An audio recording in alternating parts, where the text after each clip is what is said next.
Salut, comment ça va? Hello, bonjour, bonsoir, qu'importe l'heure à laquelle tu regardes cette vidéo, je te salue.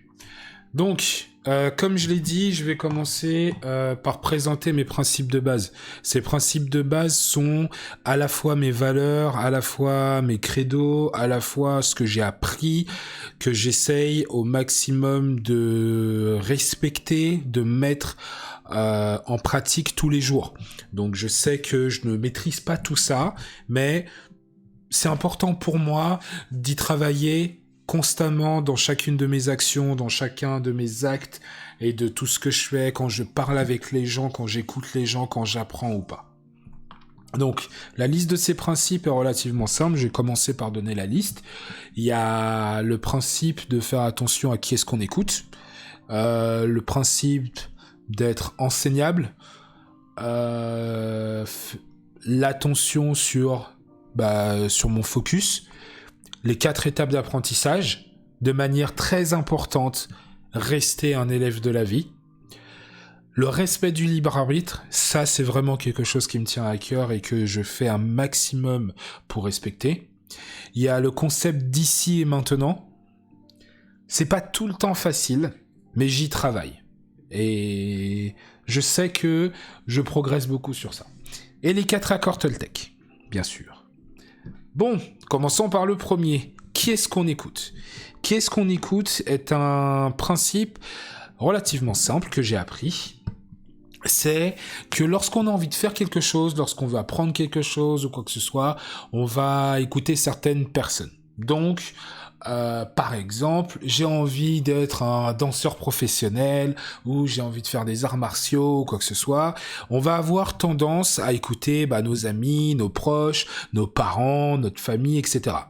Sauf que la question est simple. Est-ce que ces gens-là, à qui on parle, à qui on se confie, qui nous donnent des conseils, eux, savent de quoi ils parlent ? Parce que, par exemple, si j'ai envie d'être un danseur professionnel et que mes parents sont des avocats, des vendeurs, médecins ou quoi que ce soit, ils savent pas c'est quoi être un vendeur.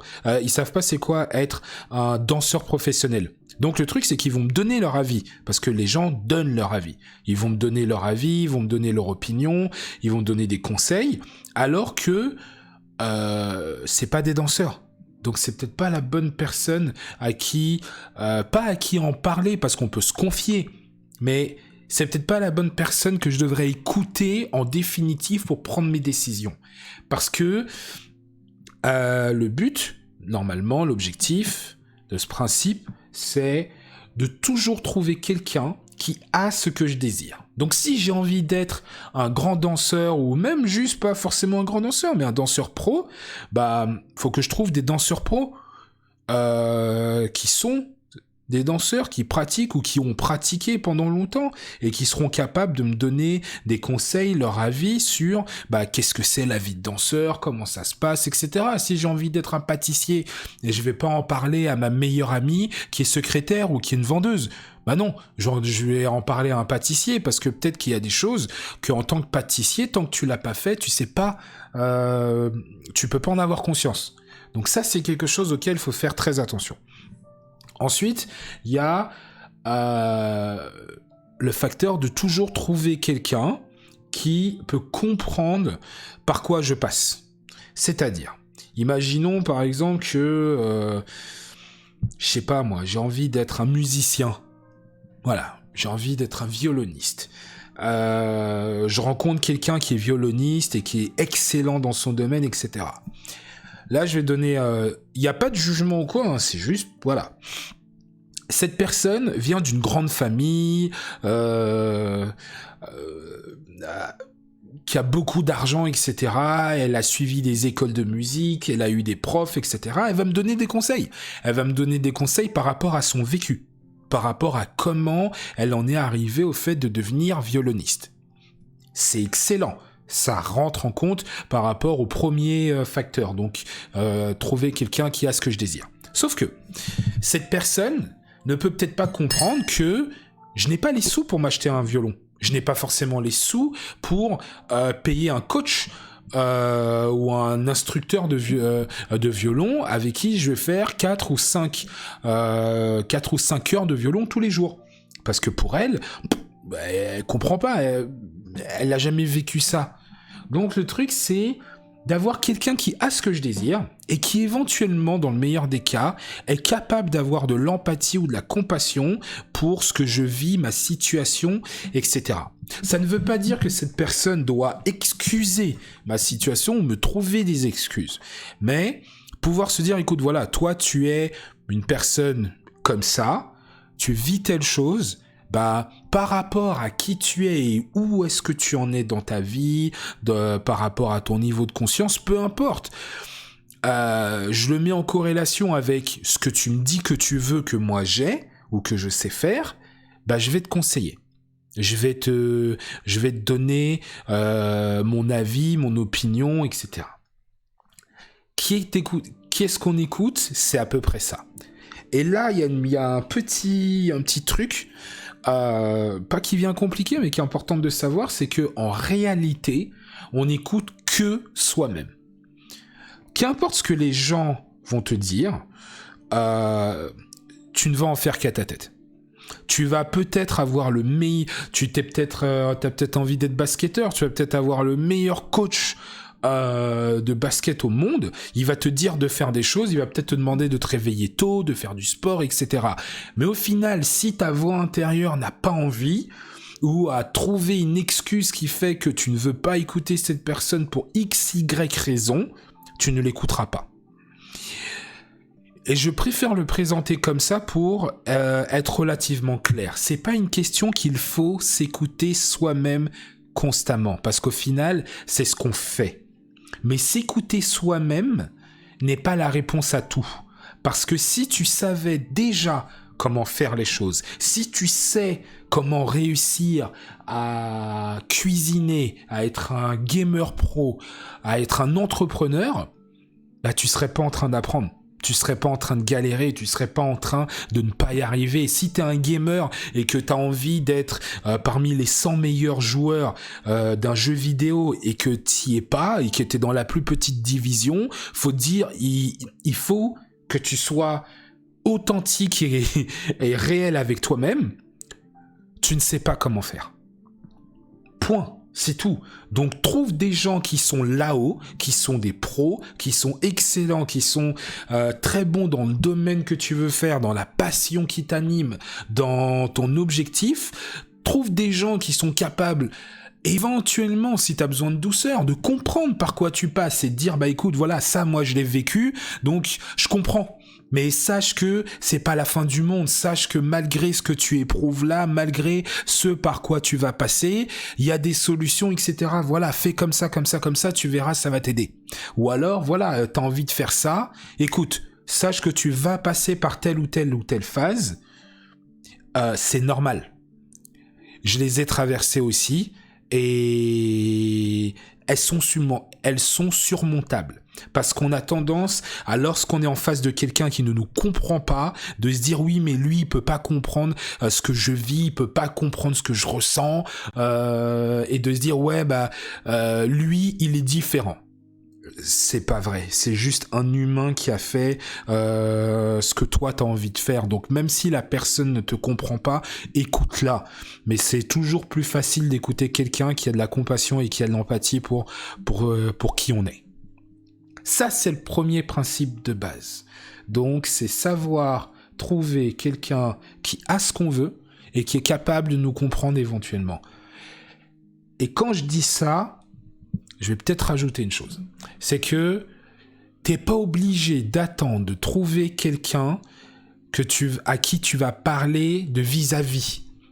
Il y a peut-être des gens dans l'histoire de l'humanité qui ont écrit des livres, qui ont fait des séminaires, qui sont sur les réseaux sociaux, peu importe, mais qui ont ce que tu veux et qui sont passés parce que toi tu passes. Il y a forcément quelqu'un sur cette planète qui est un autre humain qui a ce que tu désires ou quelque chose d'extrêmement similaire et qui est passé parce que tu passes ou de manière très très proche.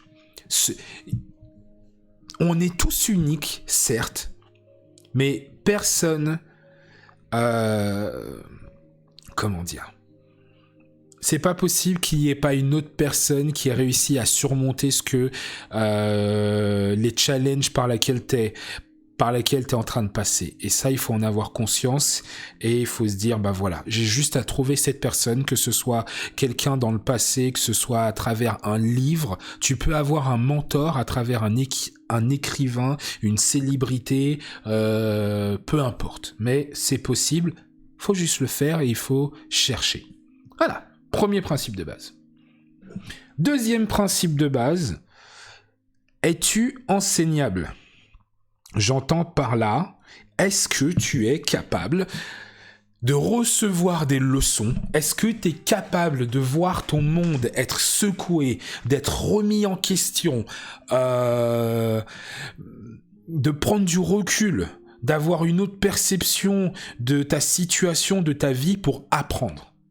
Et là, il y a deux facteurs. Le premier facteur, le premier indice, c'est ton niveau de désir. À quel point tu veux ce que tu peux vouloir. À quel point tu es motivé. Je sais pas, attends, tu me dis, j'ai envie de faire du jeu vidéo, de devenir un gamer pro, j'ai envie de faire du basket, ou j'ai envie de faire des arts martiaux, j'ai envie de gagner en souplesse, j'ai envie de perdre du poids, peu importe, qu'importe ce que tu as envie. Tu me dis oui, sur une échelle de 0 à 10, j'en suis à 10, bah fantastique, très très bien. Tu es motivé, tu le veux. Maintenant, et c'est là que ça va devenir subtil, quel est ton indice d'accepter le changement ? Parce que clairement, si tu es où tu es et tu n'as pas ce que tu désires, c'est que tu ne sais pas le faire. Tu n'as pas ce qu'il faut. Quoi ? Pas que tu n'as pas ce qu'il faut, parce que souvent on a ce qu'il faut, mais on s'en rend compte et on ne sait pas l'utiliser. Il y a une phrase que j'ai appris qui dit « Si tu veux que les choses changent dans ta vie, il va falloir que tu changes des choses dans ta vie. » Et ça va passer par ton attitude, ta manière de penser, ta manière de parler, ta manière de faire les choses. Et je répète, ta manière de penser, c'est important. Donc, si tu veux vraiment quelque chose, mais que pour X, Y raison, tu penses avoir la science infuse, que tu sais comment faire, mais qu'au final, tu n'y arrives pas, c'est que tu sais pas comment faire. Il y a quelqu'un qui a dit savoir et ne pas faire n'est pas savoir. Ce que je ferais, s'il faut, je mettrais les citations avec les références de qui l'a dit, parce que clairement, je veux pas m'attribuer le mérite de cette citation, ce n'est pas moi, c'est juste que là, tout de suite, je me rappelle plus qui c'est. Mais savoir et ne pas faire n'est pas savoir. Voilà. Donc si tu penses savoir mais que tu n'y arrives pas, arrête de te mentir et arrête de faire chier les gens à dire « je sais ». Parce que si, clairement, là, tout de suite, tu n'y arrives pas ou t'échoues, ne dis pas « je sais ». Ça, c'est ton ego qui parle. Troisième principe de base. Où dois-tu mettre ton focus ?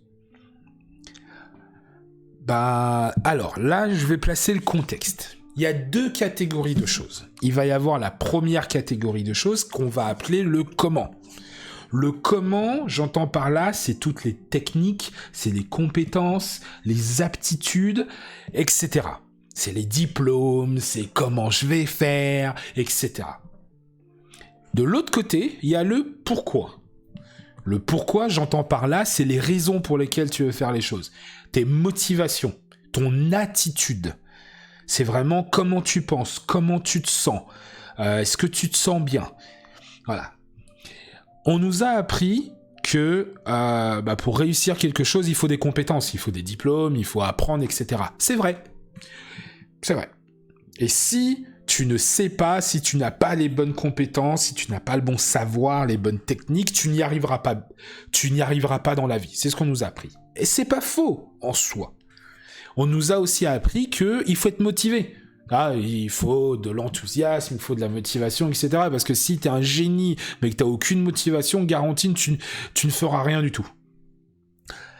Maintenant, la question n'est pas est-ce que l'un ou l'autre est plus important. La question, c'est sur quoi tu dois mettre ton focus. Sur quoi est-ce que tu dois faire attention? Est-ce que tu dois faire attention à est-ce que j'ai les techniques? Est-ce que j'ai les compétences? Il me manque ça, il me manque tel truc. Ou alors c'est est-ce que je suis motivé? Est-ce que quels sont comment je me sens, etc. C'est là la question. On nous apprend qu'il faut un équilibre entre les deux. Et qui dit équilibre, souvent, on va parler de 50-50. Eh ben, clairement, je vais t'avouer un truc, c'est une grosse connerie. C'est pas... L'équilibre dans ça n'est pas 50-50. L'équilibre, c'est 90, 90, 10. Allez, on va dire 99% ou 99% d'un côté. Et la question est de quel côté? Sur le pourquoi. Tu dois mettre quasiment tout ton focus sur quelles sont les raisons, qu'est-ce qui te motive, comment tu te sens, quelle attitude est-ce que j'ai envers la situation, envers le challenge, envers le problème, envers mon objectif. C'est ça qui compte. C'est sur ça que tu dois mettre ton focus. Parce que si ton attitude est bonne, si ton attitude est juste, les compétences, les techniques, ce qui va te permettre d'y arriver, viendront à toi. Elles se présenteront. Mais si tu as une attitude de merde, si tu ne te comportes pas bien, si tu ne sais pas pourquoi, si t'es perdu, bah clairement tu n'y arriveras pas. Parce que ça ne fonctionne pas comme ça, point, c'est tout. On va pas chercher le midi à 14h. Ça, c'est le 3e principe de base. Maintenant, le 4e principe de base. Les étapes d'apprentissage. Là, c'est relativement simple. C'est dès que tu veux apprendre quoi que ce soit, tu vas passer par 4 étapes. Chaque humain le fait. C'est comme ça, c'est une réalité. Il n'y a pas d'interprétation possible. Le premier stade, c'est l'incompétence inconsciente. Léo Buscaglia, je crois que ça se prononce comme ça, et si ça se prononce pas comme ça, je m'en excuse. Il a dit je ne sais pas ce que je ne sais pas. Je ne sais pas ce que je ne sais pas. C'est l'incompétence inconsciente. Avant de commencer cette vidéo, tu ne savais pas que tu ne savais pas ça. Et si tu le savais, fantastique, bravo à toi. Continue de le travailler. Un enfant, jusqu'à ce que tu lui dises « fais tes lacets », et qu'il se rende compte qu'il faille faire ses lacets, il ne sait pas qu'il ne sait pas faire ses lacets. Un enfant, quand tu lui demandes de compter, au début, il ne sait pas qu'il ne sait pas compter. Première étape. Donc ça, c'est facile, on passe tous par là. Donc on passe tous par la 2e étape. On y passe tous. Je ne sais pas. Je sais que je ne sais pas. L'incompétence consciente. Et il n'y a pas de mal à se rendre compte qu'on ne sait pas faire quelque chose. Il n'y a pas de mal à se rendre compte qu'on ne maîtrise pas quelque chose. Il n'y a rien de mal à ça, c'est humain, c'est normal. Faut arrêter d'être dans son ego, de dire « je ne sais pas faire ou de se braquer parce que y a quelqu'un qui a pointé du doigt quelque chose que tu ne sais pas faire. C'est idiot, faut arrêter. 3e étape, la compétence consciente. Ça, ce n'est possible que si tu es enseignable, que si tu arrêtes d'être dans ton ego et de dire « ouais, j'essaie de le faire ». Donc la compétence consciente, c'est lorsque tu le fais, mais que tu réfléchis encore au processus, à la technique qu'il y a derrière, à tout. Par exemple, les premières fois ou les premières heures, les premiers jours, semaines que tu conduis, si tu es un conducteur, tu réfléchis au pédale, à comment changer de vitesse, etc. Mais la première fois que tu arrives quelque part, ou que tu déménages, ou tu vas quelque part, t'es perdu. Donc, au bout d'un moment, on te montre le chemin. Mais la 2e fois, il faut que tu réfléchisses. Zut, c'est quoi la rue? Il faut que je tourne à droite ou à gauche ici. La compétence consciente. Et tu as la compétence inconsciente. Si je te demande ton nom, tu connais ton nom. Tu peux dire ton nom tout en faisant tes lacets. J'espère que tu sais faire tes lacets. Voilà. La compétence inconsciente, c'est tout ce qui est dans ta base de données. C'est tes réflexes. Si je te lance un truc, tu sais le rattraper. Tu réfléchis pas à comment tu dois placer tes doigts pour attraper quelque chose. Si tu dois boire, tu sais prendre un verre. J'espère que t'as des bras. Donc si t'as des bras, sois reconnaissant d'avoir des bras et des mains.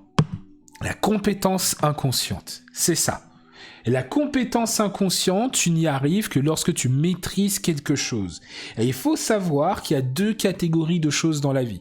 Il y a les choses que tu dois réussir et il y a les choses que tu dois maîtriser. Tu veux par exemple avoir un enfant, ce n'est pas une compétence que tu dois maîtriser.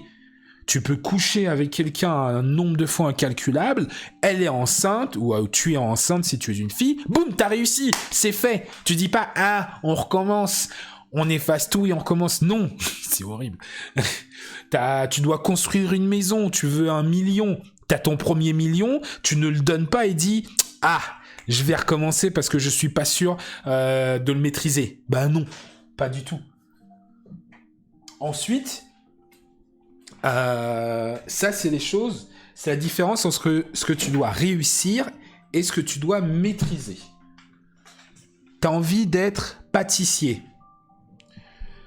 Je sais pas moi, il y a quoi dans la pâtisserie ? Tu dois faire une crème brûlée. En tant que pâtissier, tu dois pas le réussir. C'est pas une question de dire j'ai réussi à faire une crème brûlée une fois, ça y est, je suis un maître pâtissier. Faux, non.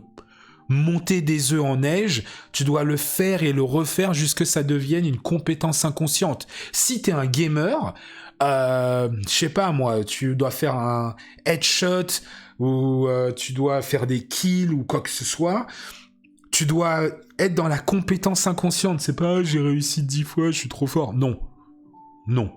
Faut arrêter. Ça, c'était la 4e étape, la 4e principe de base. Et la chose qui vient se rajouter à ça, c'est rester un élève. Qu'est-ce que j'entends par là ?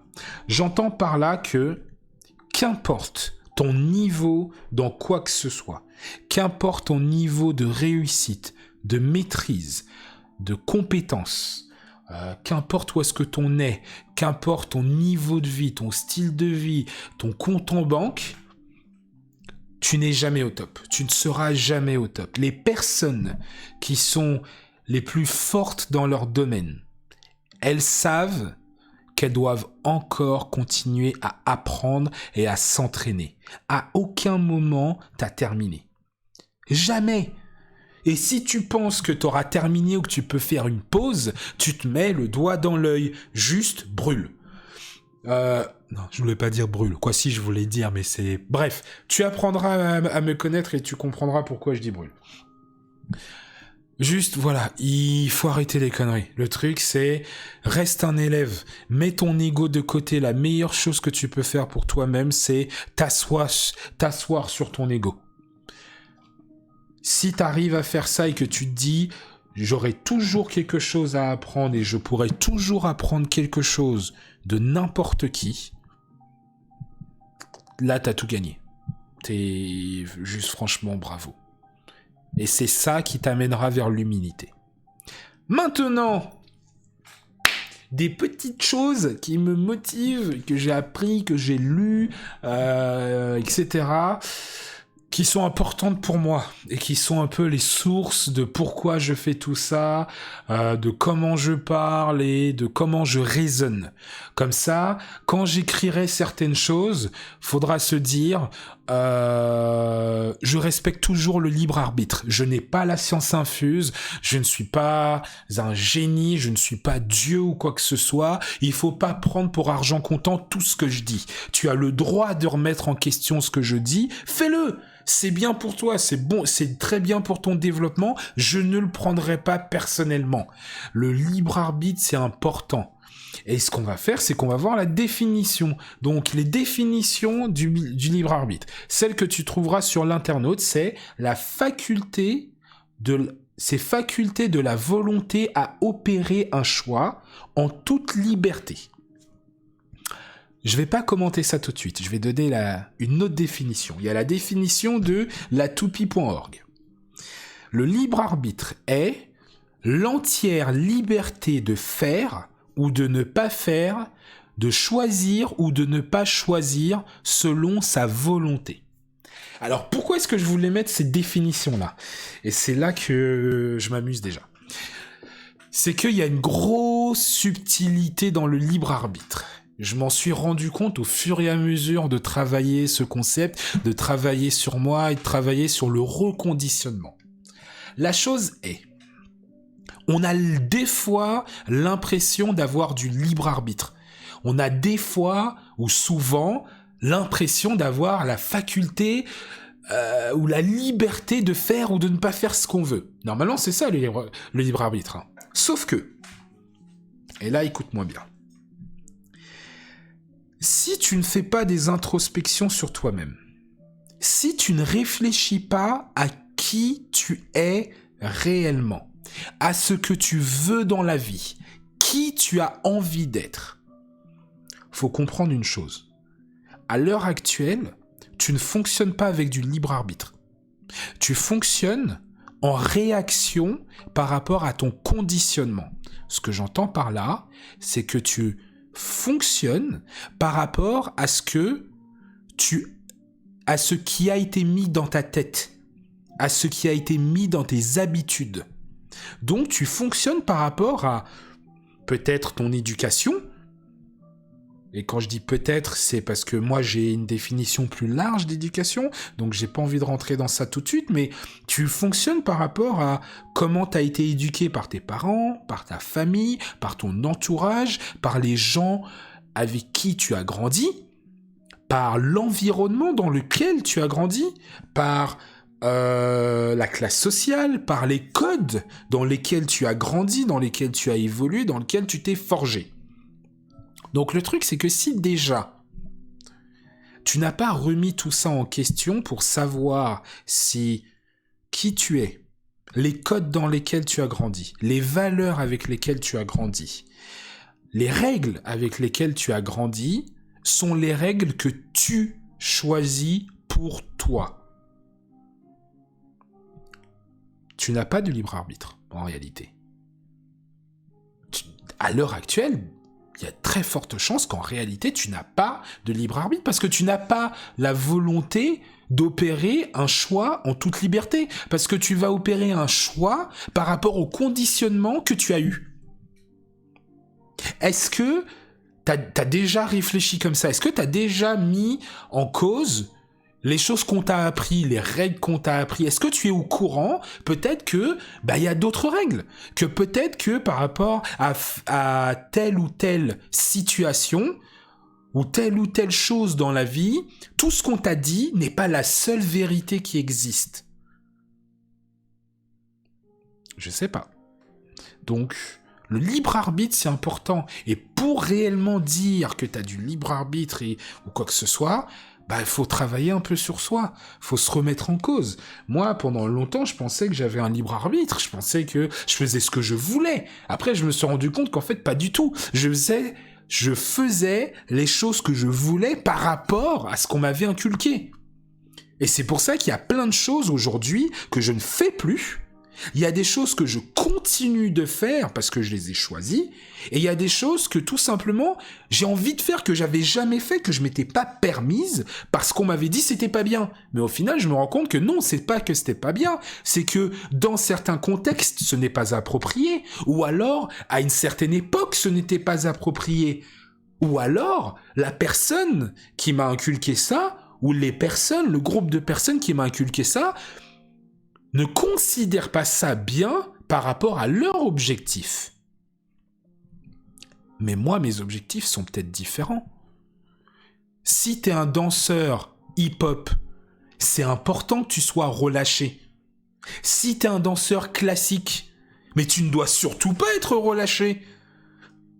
C'est une image, mais c'est une idée. Si t'es un joueur, qu'importe le jeu auquel tu joues, la manière dont tu joues ne sera pas la même. Eh ouais. Donc le libre arbitre, c'est important. Donc c'est important de travailler sur soi, de réfléchir et de développer son libre arbitre. Donc moi, ma conclusion à moi, c'est que le libre arbitre, c'est quelque chose qui se travaille et qui se développe. Pardon. Ensuite, nous avons les... Je suis allé trop vite. Désolé. Bon, Je vais pas faire un montage juste pour ça. J'ai fait toute la vidéo. On en est à 29 minutes, voilà. L'autre chose, c'est Ici et maintenant. C'est un livre que vous devriez lire, je le conseille à tout le monde. C'est Le pouvoir du moment présent de Eckhart Tolle. Ici et maintenant, c'est savoir être dans l'instant présent. Là. Dans la seconde. Dans l'instant. Ici. Tu n'es pas chez toi, tu n'es pas je ne sais pas où, tu n'es pas dans tel pays, tu es ici. Tu n'es pas à telle heure, il n'est pas 18h, il n'est pas 6h du matin, 13h, il est maintenant. Un oiseau, un animal n'a pas la notion du temps, il ne connaît pas l'heure. Pour lui, il est tout le temps maintenant. Tu lui demandes où il est, il te dira « je suis ici ». C'est super important, ça. Donc, c'est une question, voilà. Lorsque tu es ici et maintenant, que tu n'es pas dans tes pensées, que tu n'es pas dans le passé, que tu n'es pas en train de t'inquiéter, que tu n'es pas dans le futur, que tu n'es pas dans des projections, dans des suppositions, ou que tu n'es pas en train de réfléchir à demain ou quoi que ce soit, tu es présent. Tu es présent. Tu es attentif. Et lorsque tu es présent, tu es efficace. Lorsque tu es présent, tu reviens à toi. Prends 30 secondes. Même pas vider sa tête, parce que c'est une expression en réalité. Tu peux pas vider ta tête. Tu peux calmer le brouhaha qu'il y a dans ta tête. Mais arrête-toi et regarde ce qu'il y a autour de toi. Regarde attentivement où tu es. Respire. Et sois ici et maintenant. Sois attentif à qu'est-ce qui se passe dans ton corps. Est-ce qu'il y a de l'air qui passe? Sois attentif au moment présent. Et tu vas te rendre compte que d'un coup, il y a un calme, une sérénité qui se pose en toi. Tu te rends compte que c'est pas pareil.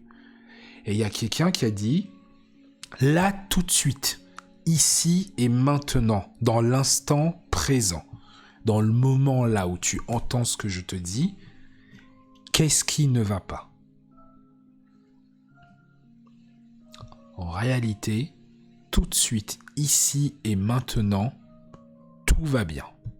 Donc, qu'importe ce que tu vis, qu'importe les challenges par lesquels tu passes, ici et maintenant est la seule chose qui existe, la seule chose qui est réelle, et tout va bien.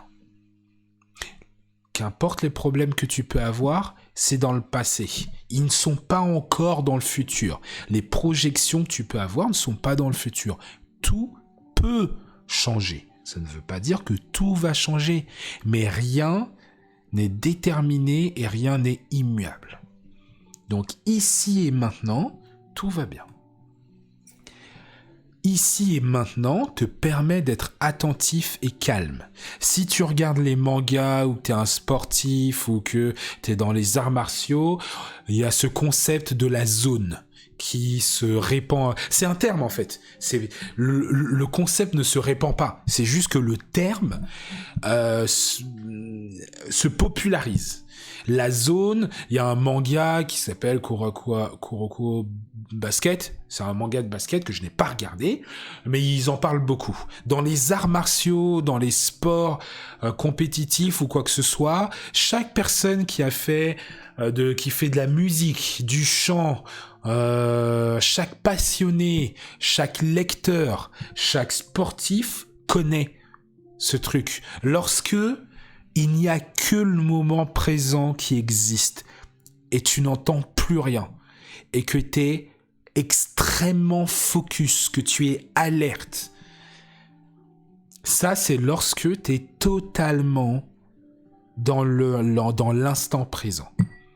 Et il y a des gens qui sont quasiment tout le temps dans cet état. Ici et maintenant, c'est savoir revenir à soi c'est ne pas rester sur le passé, parce qu'en réalité, et un exemple que j'aime bien, c'est pense à lorsque tu te cognes le petit doigt de pied contre le coin d'un meuble ou de ton lit. Ça fait mal à crever. Mais en réalité, après 20 secondes, après 30 secondes, ou même 1 minute, quand tu regardes bien, la douleur, elle est partie. Quand tu regardes bien, tout va bien, ton pied, il t'a plus mal. Mais souvent, il y a des gens, ils vont te reparler de ça pendant je ne sais pas combien de temps. Ah, mais ça, c'est passé. Si là, je te mets une gifle, ça fait mal. Mais en réalité, ça fait mal pendant combien de temps ? Ça fait mal pendant quelques secondes. Ça s'appelle de la douleur. La douleur, on peut pas tout le temps échapper à la douleur. On va avoir des chagrins, on va avoir des difficultés, on peut avoir des faillites, on peut perdre son boulot, on va avoir de la douleur, on va se cogner, tu fais des arts martiaux, tu te prends des coups, t'as mal. Mais la souffrance, c'est un choix. La souffrance, ce n'est pas la douleur. La douleur, c'est là, clac, bim, boum, douleur, ça fait mal. C'est relatif, voilà. La souffrance, c'est le temps que tu passes à ressasser cette douleur. Lorsque tu t'es fait plaquer par ta meuf parce qu'elle t'a trompé, qu'importe, ou par ton mec, mais que t'as vécu un chagrin de cœur et que 3 mois ou 3 ans après t'en reparles et tu te sens mal, ce n'est plus de la douleur, c'est de la souffrance. Là, c'est toi qui fais le choix d'en reparler. C'est passé, c'est fini. Elle t'a trompé, c'est fini. Voilà. Ou il t'a trompé, c'est parce que c'est un connard, parce que tous les mecs ne sont pas gentils, attentionnés et loyaux. Voilà, de la même manière que toutes les femmes ne sont pas attentionnées et loyales. C'est la vie. Mais quand tu regardes bien, c'est le passé. Là, tout de suite, c'est fini. Et être ici et maintenant, c'est ne pas trop anticiper le futur. C'est-à-dire, ouais, peut-être qu'en ce moment, il me manque des sous. Peut-être qu'en ce moment, j'ai pris un risque qui peut-être je vais avoir telle chose. Mais le peut-être n'est pas encore passé. T'as pas encore les huissiers. T'as pas perdu ta maison. Ta femme ne t'a pas trompé. Ton mari est pas en train de fricoter avec quelqu'un d'autre. Tout ça, ce ne sont que des suppositions. C'est dans le futur. Le futur n'existe pas. Le futur n'est qu'une c'est des probabilités. Le futur n'existe pas. Ce qui est passé est passé. La seule chose qui existe, c'est le présent. C'est le moment présent. Ici, maintenant. Voilà. Et maintenant, les 4 accords Toltec. Bon, là, les 4 accords Toltec, honnêtement, je pense que je referai une petite vidéo pour en reparler. De la même manière que, par exemple, le moment présent, je pourrais en parler pendant longtemps. Hein. J'ai plein de choses à dire dessus, le libre arbitre, etc. Les 4 accords Toltec. Le premier est que ta parole soit impeccable. Avant même de dire quoi que ce soit, encore une fois, ne prenez pas mes paroles comme acquises. C'est pas parce que là je vous en parle que vous avez compris c'est quoi les 4 accords Toltec. Achetez le livre. Lisez-le. Relisez-le. Une 3e fois, une 5e fois, une 20e fois. Vous allez toujours en apprendre quelque chose. N'importe quel livre, vous le relisez, vous allez en apprendre quelque chose. Donc, que ta parole soit impeccable, c'est à la fois, oui, dis la vérité. Sois honnête. Sois authentique. Ne fais pas de sarcasme. Dis les choses telles qu'elles sont. Ne va pas faire du mal aux gens par ta parole. Ne va pas blesser les gens. Que ta parole soit impeccable. Que ta parole soit le reflet de la version la plus haute de qui tu es. Pas la version la plus basse ou la version qui est dans l'ego, dans la haine, dans la colère ou dans la tristesse. Quand t'es énervé, que t'es dans l'émotif et que juste « Ah, mais j'ai envie de le faire souffrir » et que tu l'insultes, ta parole est peut-être pas impeccable à ce moment-là. Non, je pense pas. quelqu'un peut t'énerver et tu peux dire purée, là ce que t'as fait ça ne me déplaît, là ce que t'as fait me fait souffrir ou je souffre de ce que tu fais. En réalité on devrait dire je souffre de ce que tu as fait et non pas tu me fais souffrir. Parce que les gens, des fois, même quand ils nous font du mal, ce n'est peut-être pas volontaire. Les gens font les choses par rapport à comment ils raisonnent, comment ils vivent, etc. Donc, ce n'est pas forcément volontaire. C'est nous qui souffrons par rapport à ce qu'ils ont fait. Et ouais, si là je te donne un petit coup de poing, il y a certaines personnes qui ne vont rien sentir. Elles vont dire, oh, ça ne me fait pas mal. Et il y a d'autres personnes qui vont dire, oh, tu me fais mal. Alors qu'en réalité, c'est ça me fait mal. Parce que j'aurais donné le même coup de poing à deux personnes différentes. Il y en a une qui va avoir mal, l'autre qui va pas avoir mal. Et vous remarquerez que quand les choses se passent bien, on dit « Ah, je vais bien ». On dit « je vais bien ». Et quand quelqu'un nous a fait mal ou quoi que ce soit, ou un truc, ou qu'il y a quelqu'un d'autre qui est impliqué, on dit « tu m'as fait mal ». Non, c'est « je vais mal » par rapport à ce que tu as fait. C'est un exemple, mais bon, lisez le livre, c'est mieux. Ensuite, ne rien prendre personnellement.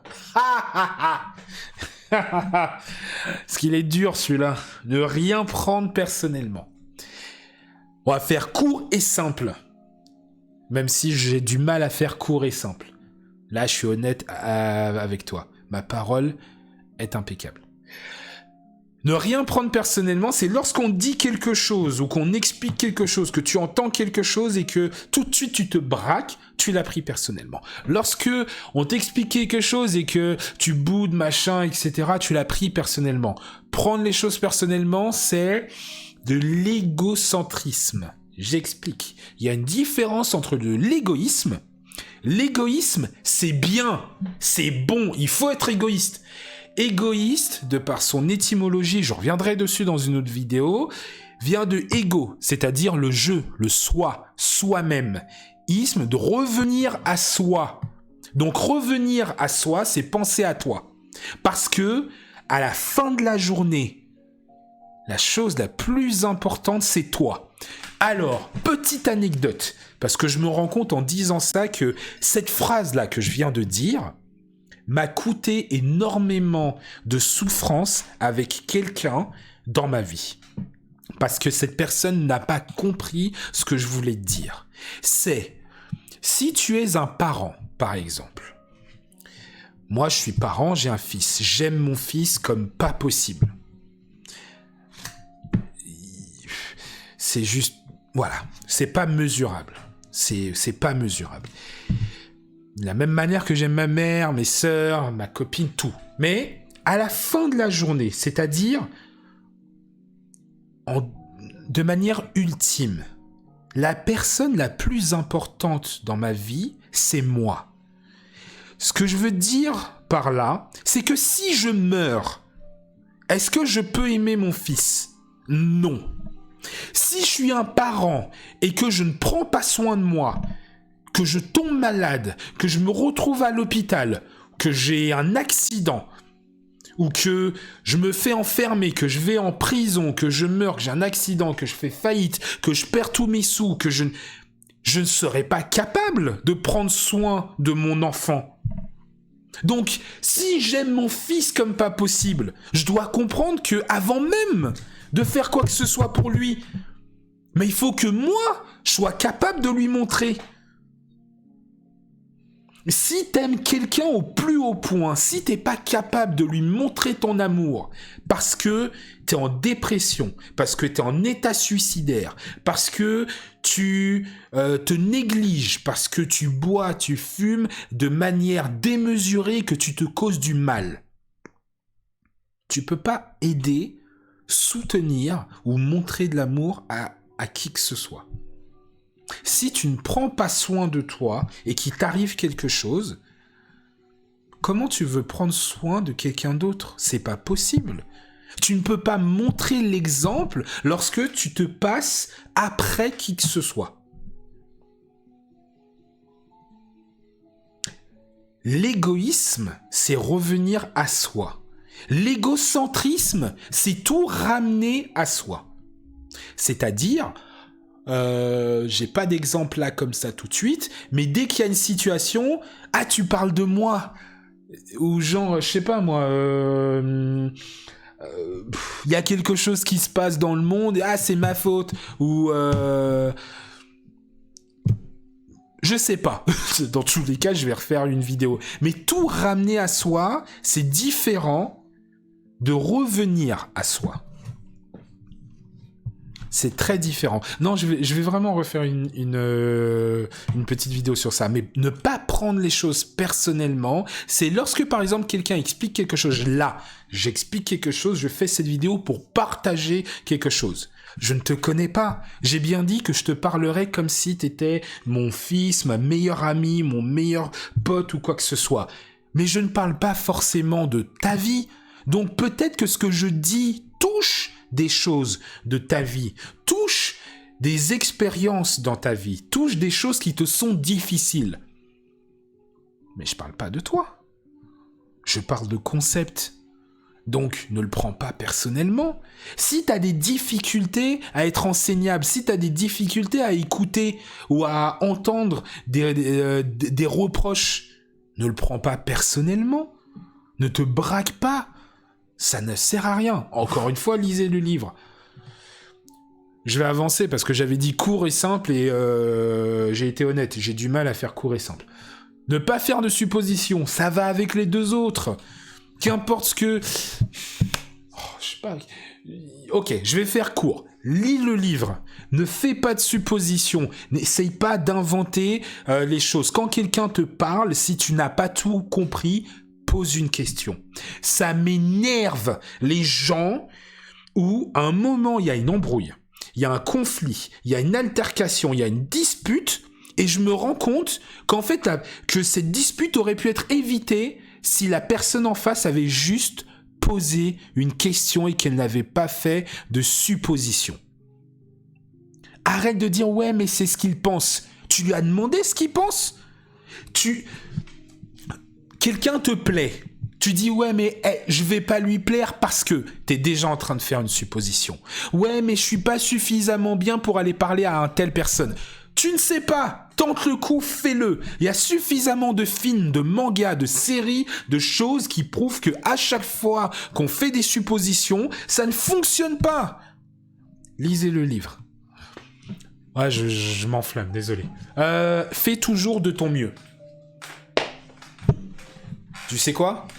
Fais toujours de ton mieux. Et là, je vais être cash. Ton mieux n'est pas toujours ce que tu penses être. Faut arrêter. On est des humains, on est capables.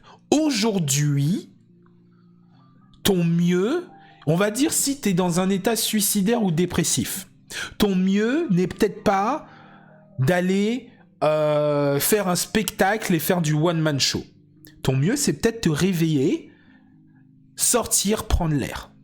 Ouais, mais j'en suis pas incapable. Si tes jambes fonctionnent, tu es capable. Si tes jambes ne fonctionnent pas, que tu as une canne, un fauteuil roulant, tu en es capable. Fais-le. Va aussi loin que tu es capable de voir et quand il sera, tu verras plus loin.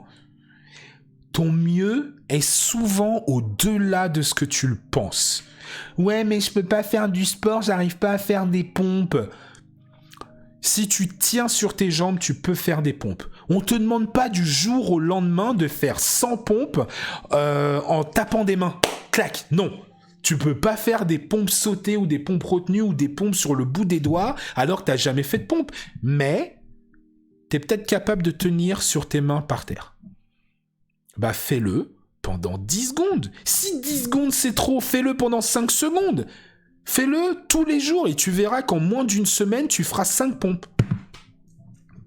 Le truc, c'est que si tu ne tentes pas, tu ne sauras pas. Donc ne fais pas de suppositions et fais de ton mieux.